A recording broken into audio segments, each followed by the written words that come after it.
Cynicism may be unnecessary, but skepticism is not out of the question.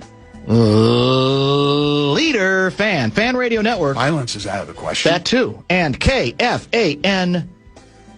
2 minutes and 5 seconds past 3 o'clock Central Daylight Time. We welcome you back to a midweek edition of the Bumper to Bumper program. My name is Dan Barreiro. I host the program. Guardsy produces the show, and we are again headed for the distance. That means we will not wrap up until we don't have anything left to give. That'll be at 6:30 tonight. But then, overnight, we'll build up the reservoir again and come back just as prepared to start tomorrow's program at 3 o'clock as well. Bradshaw and Brian KFAN text line already rebooted. I'm ahead of the game today. 64686 if you'd like to get in on the fun. You can always hit the talkback line, too. We haven't used that much lately, but it is available to you, and most of you know how, indeed, to get there. Quick question here before we get to cynicism may be unnecessary, but skepticism is not out of the question, Leader.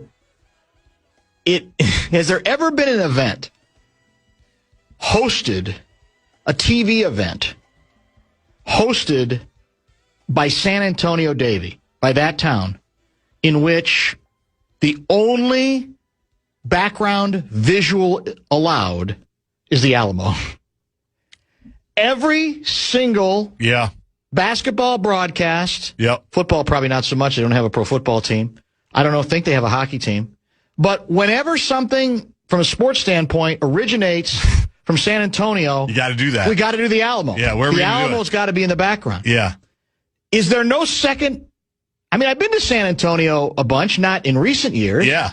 But is there no second choice in San Antonio? I think there's an easy second choice. What's that? I think anywhere on Hemisphere the Riverwalk. Arena? No, anywhere on the Riverwalk. Yeah, you're right. Find a nice spot. Yeah. To me, I love San Antonio Davie, as you know. I think it should be, everyone else talks about Indy should be the permanent host for everything. Yes. San Antonio, truthfully, should be. It's not a dry heat. But in the summer, there's nothing to host there anyway. But in the winter, all that stuff, it's great. Yes. And one of my favorite things to do is sit upstairs somewhere overlooking the Riverwalk. Yeah, it's a nice spot. See it all. It's just great. That's where they should Festive. do it. Yes. It's become the cliche. I'm looking at the NBA Today crew, and guess what? They're in the foreground, and in the background, there's the Alamo. It's the best. That's it. It's got to be the Alamo. Now, here's my question. When we host, what's the first thing that comes to mind? What's the TV background that all the TV big shots would go for or do go for or want to go for to say, we are in Minneapolis or we are in the Twin Cities? Do we have one that is a go-to just like they do in San Antonio Davie with the Alamo? What is our go-to that would be universal TV background? I don't know. That would be universally known. I think we need to think about this because, let's face it, we're on the precipice. Once the Timberwolves make a couple of big moves, we're on the precipice in hockey. Now, there, one would assume it would be downtown St. Paul. And clearly, we are on the precipice when it comes to the Minnesota Vikings. So we need to figure this stuff out. What says, is it the Spoon? I'm sure we're going to get a lot of that to the Bradshaw and Brian KFAN text line. The Spoon will probably get a lot of. Is it the Stone Arch Bridge? If you're in St. Paul. Correct. Yeah. Yeah, that's true. Is it? Maybe it's just you're in the IKEA parking lot looking at Mall of America. Maybe they move it out to the suburbs. I don't know. There's not one that comes to mind as easily as the Alamo. Someone will say Minnehaha Falls. I'm just trying to think of how we're going to respond. Do we have a leftover fort? Well, Fort Snelling. We have Fort Snelling. But is there an iconic visual that says, oh, that's the fort. That's Fort Snelling. And I don't think Fort Snelling is quite as well established nationally and internationally as the Alamo. I love seeing the barracks and everything when I drive by the airport or when I'm driving to St. Paul. I usually go that way. Yeah. It's a good question. Would it have to be, as a couple people suggest, as you say, the Mall of America itself, somewhere outside the Mall o' Hysteria? But even there, what part of it? What do you want in the background? What stores? What section of the Mall o' Hysteria would be considered iconic? do they still have the actual where it says Mall of America sign? I don't even know. Now that they put the offices there. Yeah, I'm not sure. I thought you used to be able to see it pretty well from 494, what the sign was. I don't know. I think we need to prepare for this stuff because we want to believe sooner or later we're going to host something mythic, something momentous. Besides the draft in 2028. Well, that's true. We have that going for us. It's like a second Super Bowl. Better. It's better than a second Super Bowl. There's no question. By the way, you're getting a little bit of pushback regarding your San Antonio Davy over Indy. Oh, my gosh. 651 guy writes, you can fly direct to Indy from anywhere. Nobody flies direct to San Antonio Davy. There's always 1, 2, or 3 connections. That might be the box. Not from Minneapolis. Well, first of all, Indy, no, you can't. Sure you can. No, direct? Yes. No, you can't. Yes, you can. From any major airport, you can fly direct to Indy, can't you? I don't know. You don't think so? There's a lot going through Minneapolis. I know that. There's a lot of connections, a lot of Delta connections. First Avenue? That was on my list. Yep. The Fauché. I think architecturally the Fauché tire is magnificent. It is. Might be for sale if you like it that much. That's true. Might get a good price. Yeah. I like that as one, but I don't know if that's too inside baseball or now kind of too hidden, the way the skyline has. Is there another building in downtown Minneapolis that says Minneapolis? I mean, is it the IDS, the one that looks like a baseball park on the top? Yeah, maybe. It might just be U.S. Bank Stadium. How about Minnehaha Falls? I said that, yeah. Oh, did you say that one? Okay. I know where we're going, the Minnesotans. Yes. Like, I am you. I know exactly what you're all thinking it should be. And St. that's Anthony definitely Falls? one of them. That'd be a good one. Be a good one, too. You see those kind of shots. Gooseberry like Falls. They'll come back from a break in a football game, right? And then they got the commercials running. The bump shots. The bump shot. Is that what they call them in the business? That's what we call them in the business. And we get a lot of the falls stuff, don't we? A lot of falls, a lot of Stone Arch, a lot of the gold medal sign. Anything at the University of Minnesota that would fit the bill? What would be the backdrop? I don't know. I mean, I don't think the football stadium would. No, they show it sometimes. Williams Arena? Maybe Williams. Too much of a relic? I don't know. I'm not sure. Interesting. Should we just go up to the North Shore? Should we just do Split Rock Lighthouse? Maybe that's what we do. Betty's Pies? The Grain Belt beer sign? Yeah, that's one on the bridge there.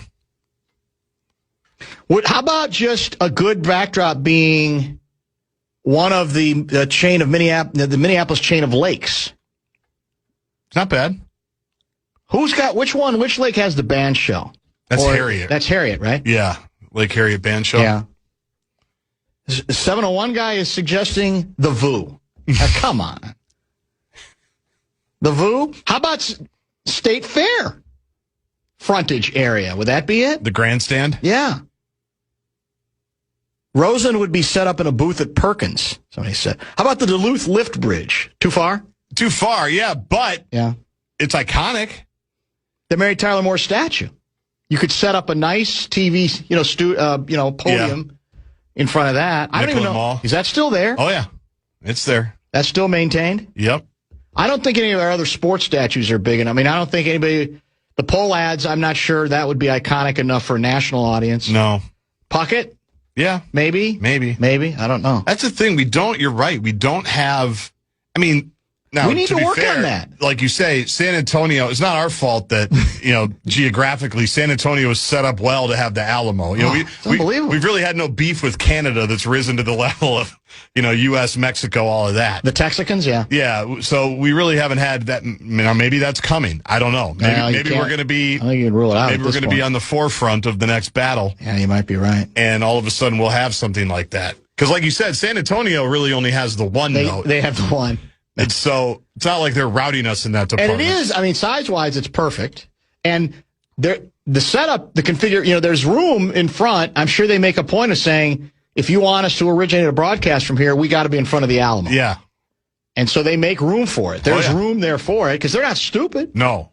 I got to believe the Chamber of Commerce in San Antonio, Davey, they say, well, yeah, you can reduce us to a cliche for the sake of that getting the TV people there, right, and having that series of bump shots over and over. Have you ever visited the Alamo? Have you ever gone through it? I visited once, it has to have been 30 years ago. Yep. I don't even think I ever visited it covering stuff from here. I would have done it back in Dallas Morning News days, I think, yes. Yeah. But I'm assuming they've probably improved it since then, too? They have. Last year's the Final Four. Yeah. The last time I went was 2013. I was there, not for the Final Four, but some NCAA tournament games, and my buddy and I went through it. That was the only time I've been through it. I'd like to go through it again. I would like to see it again. Me too. It is worth How about the airport? The refresh. Is there an airport? You're a big airport guy. Love the airport. But, the airport can be great. That's not the key to how TV works. Right. You got to have a shot that seems magical. Is there an angle, a direction? I don't think there is anything like that at the airport. You know what was magical to me when I was a kid? Paisley Park. No. It was about the airport. Okay. When you would be leaving, so you've gone around the U, and we'd be picking up my dad usually because he traveled a lot. And I don't know if it was a hangar or what it was, but it was like a big Northwest airline mural. Okay. And I just thought that was the coolest thing ever. So if it was 1989, in my opinion, young Guardsy, that would be it. I would have said, I always thought that Northwest Airlines mural to me was magical. Maybe that's why I like the airport so much. I gotta try to pay off the start of the show. This went a little longer than I thought, but I love all the suggestions that are coming in. We'll save them for a bit later in the broadcast. Of course, they're at the Alamo today because the NBA Finals start tonight. Not on the Fan, correct? Correct. Mitch Lawrence is going to preview the finals for us at 3:30, so about 15 minutes from now. I may be being influenced by the wrong people, or maybe the right people, but I am staking my claim to the New York Knickerbockers winning this series in 6. Is that right? Although I do have some concerns because I do think they need their other center. What's his name? Mitchell Robinson? Yes. And now it went from allegedly being a pinky fracture to a hand fracture. You know that controversy? We'll get to that with Mitch, too, because something weird is going on there. But we'll attempt to pay off the difference between cynicism and skepticism and set up the rest of a very, very busy program that will run, as usual, until 6:30 tonight on The Fan. Bumper to Bumper with Dan Barreiro.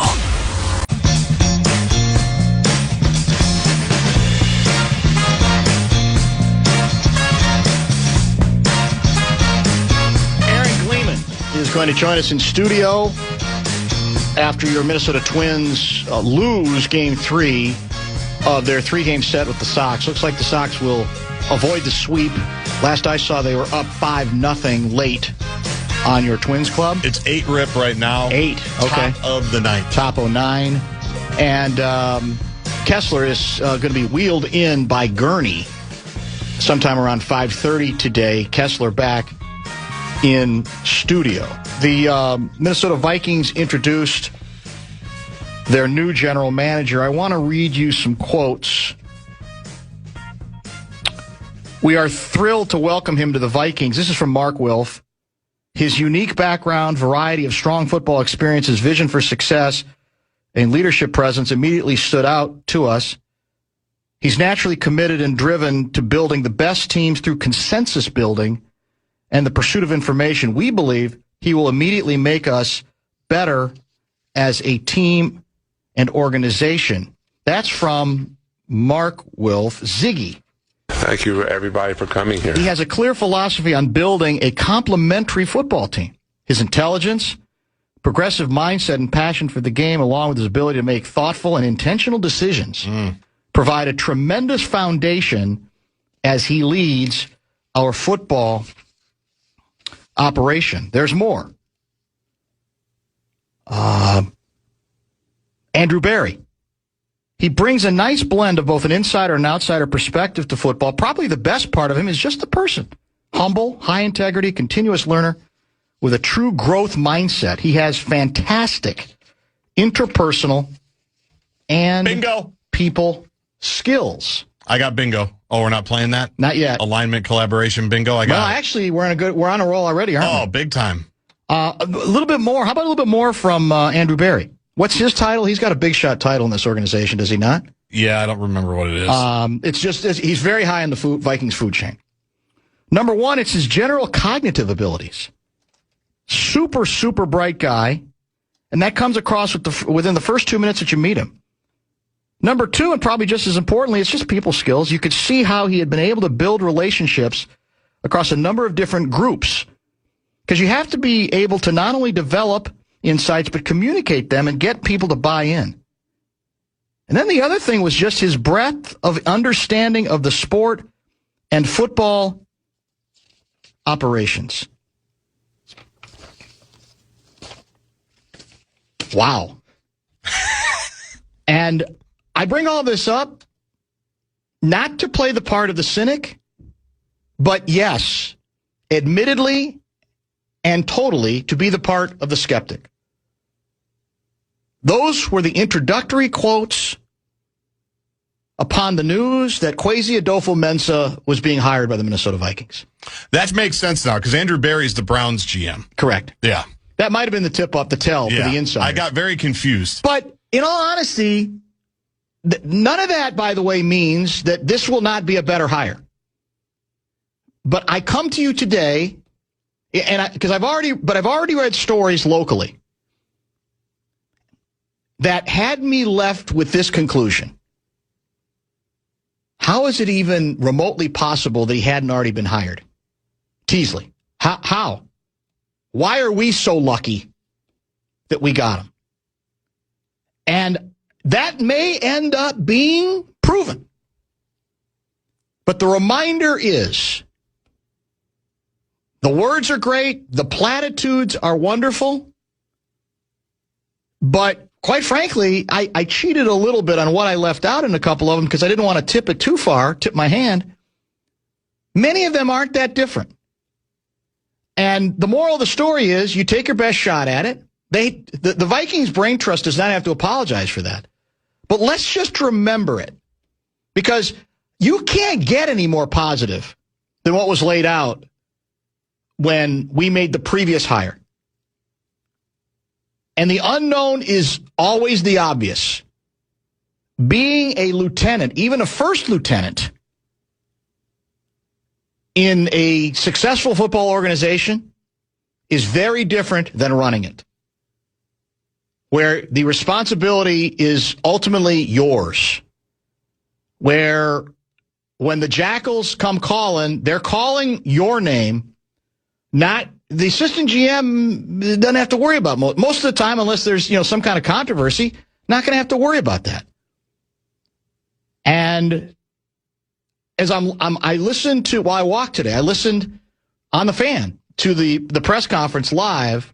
Yeah, me too. And I just shook my head because you have to have these press conferences. It's not like you're going to say, well, we're really not that high on the guy we right. signed. I get it's a rite of passage that you have to follow, but we didn't really learn. The only interesting thing we learned is, according to the Wilfs, it's the GM who does have final say on the 53-man roster. Yes. That was news. Yes. And important. I'm glad it was asked. But beyond that, in terms of his own philosophy, we got nothing. He I think comes from the, not that he's difficult, but he comes from the leave him wanting more. I'm not going to fill in the blanks. I'm not going to give you that many details. He gave, as far as I'm concerned, no details about anything. Agree. Given several chances to sort of flesh out, here's my philosophy, here's where I come from. And by the way, again, it's not about winning the press conference. We've talked about that before. But I'm only scratching the surface on some of the stuff that was written about Kwesi. And again, in terms of the level of positivity, and almost, because I went back and read the Kwesi stuff, and I'm going, same thing. How are we so lucky to get this guy? He's going to revolutionize the game of football. Now, the advantage, I think, of Teasley is they've done the revolution part and got, I'm talking about the Wilfs, and feel like they got burned. So now they are going what would be classified as more traditional, more meat and potatoes, I think. We've talked about the same thing we do with coaches. We hire a hard ass. Once it goes south, we got to get touchy-feely, all-inclusive, intentional guy who's a player's coach. And then that gets too loose. We go, we need a dictator back, right? Tighten it up. So, again, here, we're bouncing from one to the other, which was, no. Maybe tradition is good in this case. Maybe the fact that he grew up a scout is a good thing. I certainly think it is. Then again, if you go back to, Ryan, I leaned more polls than Kwesi, but we can get excited about anything. And believe me, if you go back and read what the Jackals were saying when Kwesi was hired, it was, this is great. This guy sees everything differently. What a breath of fresh air he's going to be. This is exactly what an organization like this needs to do.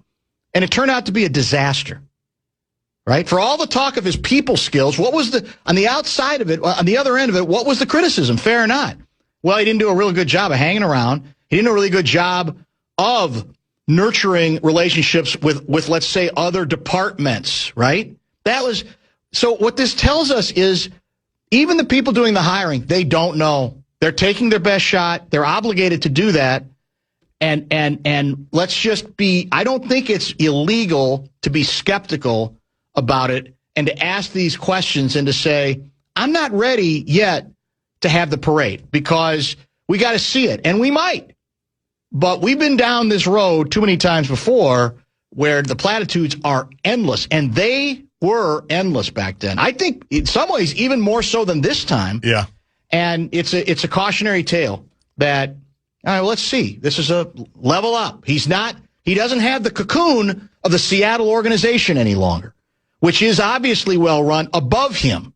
He may have played an important part, but I think all those things should not be forgotten, even on the day when allegedly it's all about celebrating this. Oh my God, I can't believe this guy's still with us. We have to break for Mitch Lawrence. Yeah. I'll just add, I had the same reaction you did listening to the press conference, and my only thought that I would add to it was he must have interviewed a lot differently with them than he is right now. Yes. Because I'm looking for like the one cut I can play at top 5 and 5. There aren't any. I'm like, yeah, that's not it. No, that one's not it either. Maybe that one, I'll have to go back and listen to it. And that's okay. Sure, it doesn't make him a bad GM or a bad person, but it just wasn't exhilarating radio, which is what our business is. Yeah. So I don't think we'll be hearing from the new GM in the top 5 and 5. We'll see. No, there's more to get to. I'm still puzzled by and intrigued by the KOC component of the hiring process, which still it confuses me, but we'll save that for later. And KOC reports to the ownership, which was clarified again today. That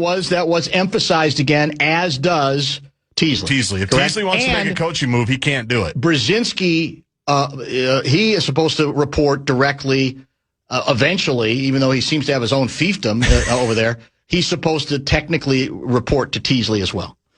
Come back and let's talk NBA Finals. Who's going to win this series and why? Mitch Lawrence is next. You're listening to Barreiro on The Fan. Keep listening for the next chance to win your way to our iHeartRadio Music Festival presented by Capital One.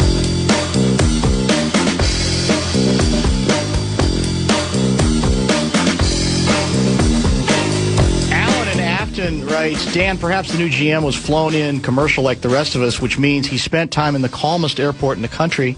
MSP, according to JG, he was just in a zen place. Yeah.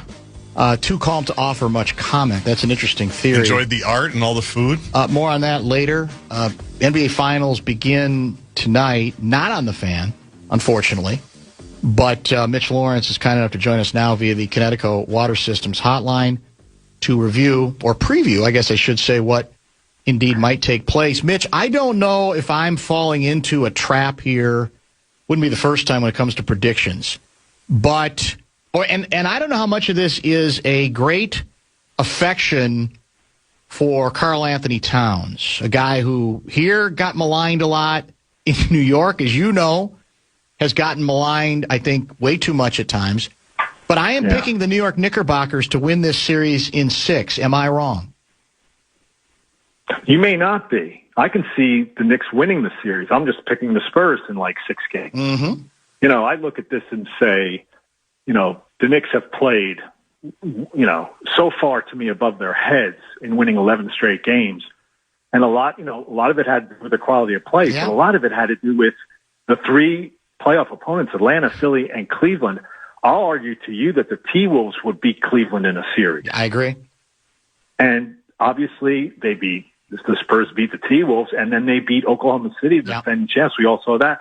Winning a Game 7, to me, pretty convincingly. And the amazing thing is, Victor Game 1 was just this guy you said, this is like, how are we ever going to stop a guy like this if you're other teams? But he didn't have to play other games like that in the series, and they still won. Now, I know it caught up to Oklahoma City, the loss of J-Dub, Jalen Williams and A.J. Mitchell. You can't expect to win a conference finals without those players. So I get that. So the Spurs caught a huge break. But still, the Knicks have not played a defensive team like San Antonio. And the thing I worry about, too, in terms of the Knicks is Mitchell's Robinson. He has a broken hand, I guess, not just a finger. Yeah.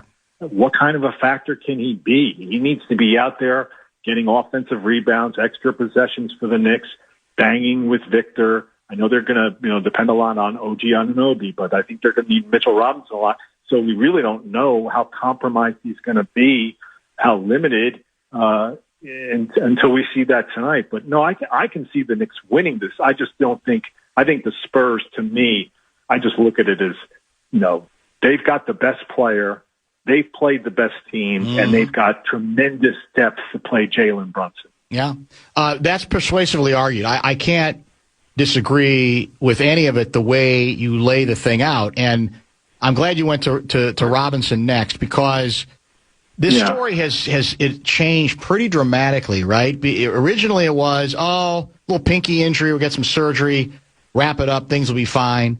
Now it's described as basically what essentially amounts to a broken hand, which certainly sounds more serious. I guess he's going to try it.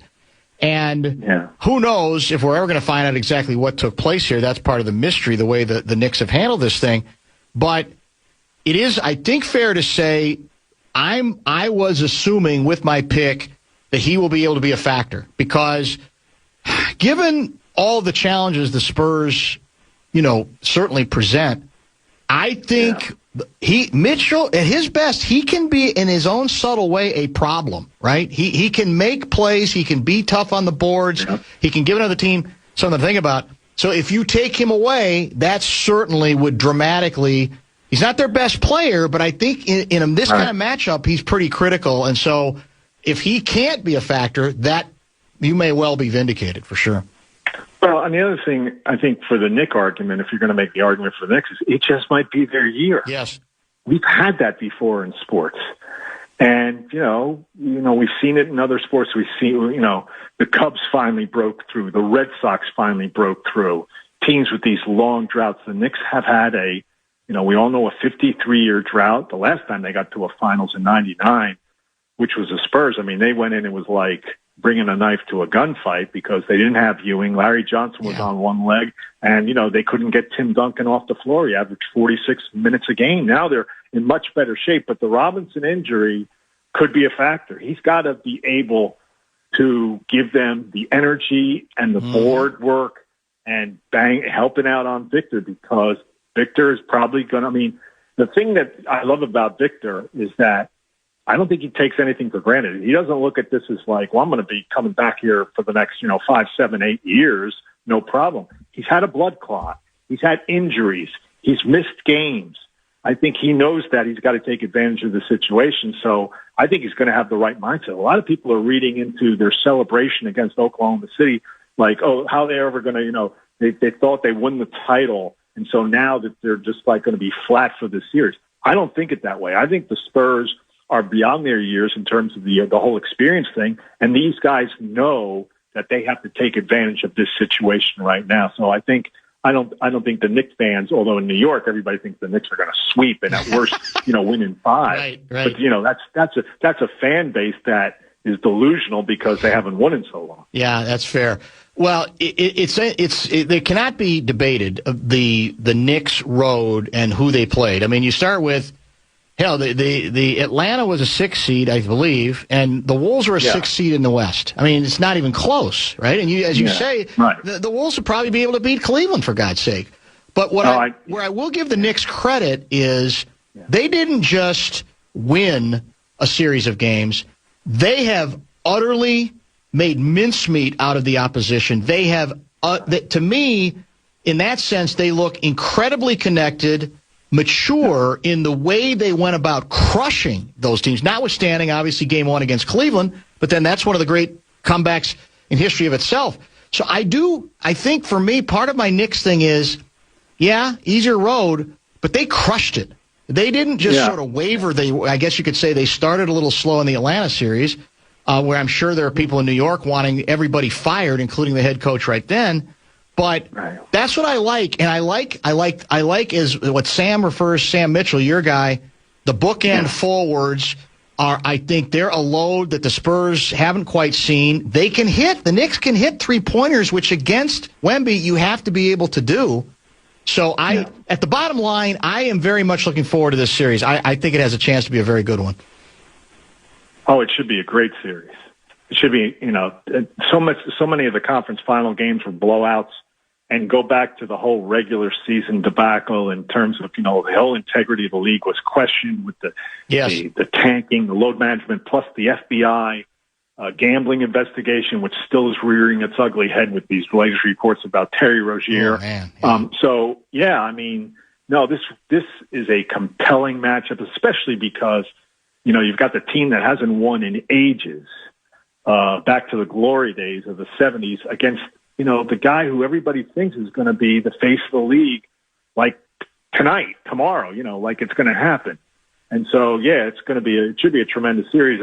And getting back, the thing about the Knicks is that we were all, I watched them as you did during this 11-game streak. Once they figured out, it took them a few games to figure out that Atlanta had nobody else but C.J. McCollum who could score. Mm-hmm. So once they forced him to pass the ball, and they go out on this streak, they've been obliterating teams like we've never seen before. We've seen these winning streaks, but, it's all come together for them. And, you got to remember, these guys were together last year, and they had the huge disappointment of losing that series to the Pacers. Yeah. And the Pacers were the better team, so they didn't even get to a Game 7. So they've gone through that. They've got a lot of experience in big games. They just haven't been to a finals, and now they're going to arrive here. They don't have home court, but I don't think that matters. I think both of these teams can win, Dan, on the road. I agree, yeah. I know people are talking about how the Spurs are, they've never seen anything like Madison Square Garden. They've won in Oklahoma City. I've been in both places. I know New York is special and it's different, and, the playoff crowds. Let me tell you something. Oklahoma City is a rough place to win for all teams. So, I think this has the makings of a long series, means great ratings, and it'll kind of save the NBA season in a way. Yeah, I think it very well could. So let's talk a little bit more about the Knicks' ascension here, because I think you and I have talked about this from time to time. I was certainly in the group that said it made no sense to fire Tibbs after last season. I've been a Tibbs guy for quite some time. I'm a card-carrying member of the Tibbs Society for sure. Right. On the other hand, and, they did have you could argue, a rougher road a year ago. On the other hand, I have to say, even though I don't think he deserved to be dismissed, I think you got to give some credit, and I don't know, you tell me how much of it is on the players, how much of it is on the coach, that they've figured there's some differences in the way they play, I think. And to me, the biggest revolution is in utilizing Cat's playmaking ability, which, as you know, keeps him in the action. Cat is a guy who, if you don't get him the ball, he doesn't exactly pout, but he will withdraw a little bit. And then you're not getting his offense out of him. You're not getting much. And making him this sort of elbow guy where we're going to run a lot of the offense through him, I think has been the biggest important adjustment. That whether it's Brown or the player or whoever the combination was, I think we do have to give some credit to that change, don't we? No doubt. Mike Brown came up with that apparently. And it's not, the thing is, it wasn't hard, I don't think, to sell Brunson on this, because Brunson, all he wants to do is win. Yeah. And Brunson is a really, he's a great player who looks like he's overachieved. The knock on Brunson was he's not big enough to lead a team to a title, which that's going to be put to the challenge here. But he accepted Mike Brown's change. And I think in turn, what that's helped him do is, I think he's fresher and better maybe for these fourth quarter runs where they need him to take over. Yep. like Game 1 Cleveland. So, and Karl Anthony Towns, I think I told you this, and this was probably before the end of the Cleveland series. Go back and look at last year where he had more turnovers than assists in the playoffs. And this year, his assist to turnover ratio is a joke. It's almost 6-2 or something like that, where he's become this unbelievable passing, playmaking big. Plus, he is the best big man when it comes to shooting threes, which he has talked about. He won the 3-point shooting contest, right, in an All-Star game. And if he can knock down 4 or 5, in some big games coming up, that could be a huge key to draw Victor out. So, yeah, I think Mike Brown has been what the Knicks needed, and I like Tom too. But let's remember one thing. He was not the first choice. It was Jason Kidd. That's true. He was not the second, third, or fourth, or fifth choice. There were other coaches who the Knicks asked to speak to permission and were denied, and they all got extensions out of it. Ime Udoka and Quinn Snyder. Ime Udoka and Quinn Snyder. And I even think didn't they ask Minnesota about Chris Finch? They did. So, yeah. So it's not like, we thought we'd be great with Mike Brown. I think they looked at Mike Brown as like, all right, let's give this guy a shot because they were running out of guys. Yeah, Billy Donovan was another guy they were interested in, a hometown type of guy off of Long Island who's part of the Rick Pitino coaching tree. It's not like they identified Mike Brown as, he's the guy who, what Tom couldn't do, Mike Brown could do. So they kind of got lucky there because Mike Brown's record in the playoffs hasn't been great. Yeah. But he did make the necessary change. The Knicks embraced it, and I think a lot has to do with Brunson. That's a great thing for Brunson, and it's worked wonders for Karl Anthony because I think you're right, Karl Anthony Towns. He be in there the way they used to play, he could definitely disappear on you. And then the body language wasn't good, and the turnovers were pick up. And, here's the thing that I also look at, and I pointed to this, I've been thinking about this. In their first 3 series, Karl Anthony Towns and Jalen Brunson have not been exposed at all as the bad defenders they usually are. Now, is that going to continue? Are the Knicks going to be able to cover for them? Or is San Antonio going to figure out a way to, we can do what these guys lacked last year under Tibbs? Because you remember that too. It's not just the offense. But boy, I remember going into this season and going into the playoffs thinking, who's the teams that can take advantage of the Knicks defensively? Especially with these 2 guys, because you have to hide Brunson and Karl Anthony Towns' a foul waiting to happen and all that stuff. That hasn't happened yet. We'll see if the Spurs can do that, if they can expose that. To your point, last year in the playoffs, Karl Anthony Towns, this was in, let's see, how many games? 18 playoff games a year ago. 24 assists and 40 turnovers. This year, so far 14 postseason games, check this out. It's astounding, 82 assists and 37 turnovers. It's unbelievable. Yes. Like you said, it's more than double. Yeah. It just speaks to, first of all, it speaks to his talent. Now he's embraced this role. His shots, I think, are down, but he obviously, the Knicks are getting open. He's finding the guy. He's an excellent playmaker when it comes to that. So, he's been a totally different player that the Knicks didn't have this year. And so I have to credit Mike Brown for coming up with this wrinkle. And everybody in New York is talking about the whole playoff series and the whole playoff season shifted in Atlanta after they went down 2-1, where the Knicks were scrambling. And you're right. Everybody, all the Knicks fans were up in arms about Mike Brown's a terrible coach. And he came out with this change, and ever since then, the Knicks have been literally unbeatable, going for 12 straight. So that is, remarkable. And hey, the Knicks' longest winning streak in the regular season was 8 games. Yeah, that's Just think of that. Yeah. And now it's 11, and they're clobbering people to what the average win has been 24 points. The Cleveland game 1 obviously was the only time they've really been threatened. And Kenny Atkinson and the Cavaliers, just screwed that up royally. Yeah, that whole thing. My math has failed me, as it always does in this show. That's more than 3 times more assists than a year ago. It's not just double. It's more than triple. Yeah. Let me ask you a Spurs question that I think maybe Wolves would be interested in the answer to, because the cliche has become very quickly, well, Godspeed, Wolves. If you do not get to the Eastern Conference, why even bother trying to field a team? For all the obvious reasons, Oklahoma City is Oklahoma City, although they may be going through some changes. They got 1 million options, and they got 1 million draft picks.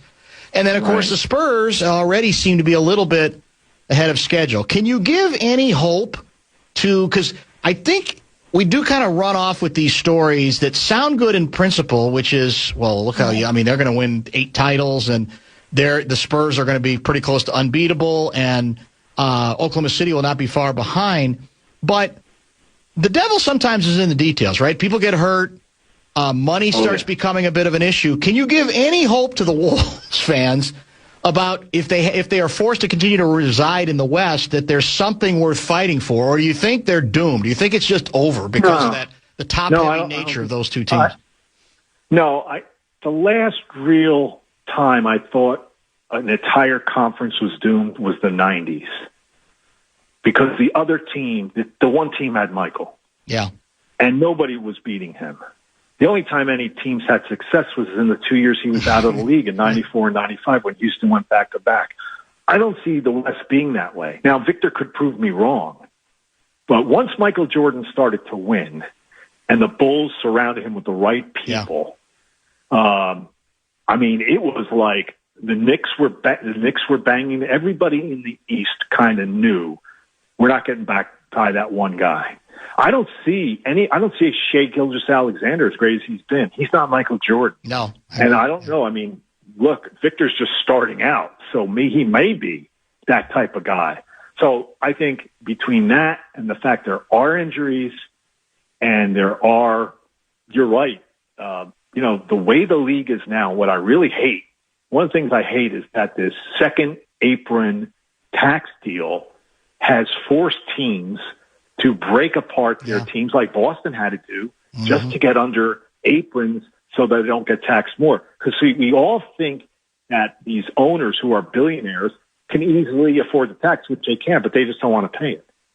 I mean, look at the exodus of talent out of Denver, whose owner, Stan Kroenke, has so much more money than a lot of people. I think he's only second to Steve Ballmer with the Clippers.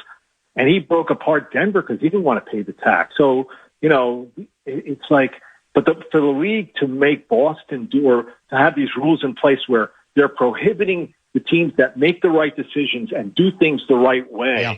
And now you have to, we can't continue with this team, even though we've won a title, because God forbid we have to pay a tax. So we're going to lose Porzingis and Drew Holiday. And I think there was a third guy too that they had to part ways with. That to me is ridiculous. That's kind of doing things bass-backward, Right. If you're the league, you should celebrate, hey, they did things, they figured it out. They made the right draft choices. They've built the right way. They've signed the right people. They've done things the smart way. Why are we penalizing those teams? That makes no sense. Yeah, that's fair. But that's the other part of the argument, right? Is that Oklahoma City is going to have to, they're going to have to lose people. Yep. I mean, it's crazy. Yeah, no, that, and I think to that extent, what you're saying is that might be part of the Wolves' hope that they're forced to make some changes. Hell, I mean, the Wolves, to a large extent, were semi-forced to do the Cat deal. The Cat deal wasn't just about their rejecting him. It was, all right, we don't love the second apron forever. We got to have some flexibility and some other moves. We want to keep a couple other people. Now, we can argue maybe they should have found another way because Cat is long for this world and Julius Randle is not long for the Wolves, but it's all part of the same issue, as you say. And back then, I don't know if I was on with you guys or somebody else or other people. I was like, the Knicks won this trade. He's a better player than Julius Randle. No now, he's had his problems, but for a team to have to part with him because it's a financial thing is absurd. That to me is wrong. And the league should look into, but the league loves the fact that we're going to get our 8th different champion over the last 8 years. For some reason, they don't like dynasties. I don't have a problem with dynasties because to me, that is like automatic. That's like ratings bonanza. I had no problem watching Kevin Durant play with Steph Curry and Klay Thompson and Draymond Green. Last time you were on, you kind of predicted what ended up happening. I even think later that day, because we were talking about Dallas and Jason Kidd. Oh yeah, and about the owner, the change in front office leadership. Oh, yeah. And I think it may have been that later that day or maybe the next day. It was. Jason's out. No, it was that day. It was literally that day. You can't make it up. It was several hours later where I was all of a sudden getting bombarded with people saying, "Did you call this on Minnesota Radio?" On the Barreiro. Yeah. I said, "Yeah, we were talking about it." That's pretty good. Yeah. I basically said Masai Ujiri is never going to want to have this guy, Jason Kidd, because he's going to be after his job. So talk about cutting off the head of the snake. Yeah, that's for sure. In more ways than one, because Jason Kidd's reputation. Have you gotten any? So, yeah, I kind of called that. I had no idea what was going to happen that day. Well, I think the context was we were talking about Kyrie, and I don't know if there's any new intel on, because I think he said, we got no problem keeping Kyrie. We love what he does. That's what he's going to say. But the ongoing discussion is whether that's, if the Wolves can't get Giannis and they're going to have to give up a lot more to get him, is the fallback answer, who is it? Is it Kyrie? Oh. Is that too risky? Or is it Kawhi? I mean, those are some of the names that are coming up, at least in theory. What do you think? Well, the interesting thing about the Mavericks is they have a pick for this year, and then they don't have picks for, 3-4 years or whatever. They can always, listen, if Kyrie, he's going to have to come back on the court and show that he can, that he's still a hell of a player. I think if Masai Ujiri is looking at, I need some assets for Kyrie, I need some big time assets, and he can get me some, and maybe he can get me a future number one pick.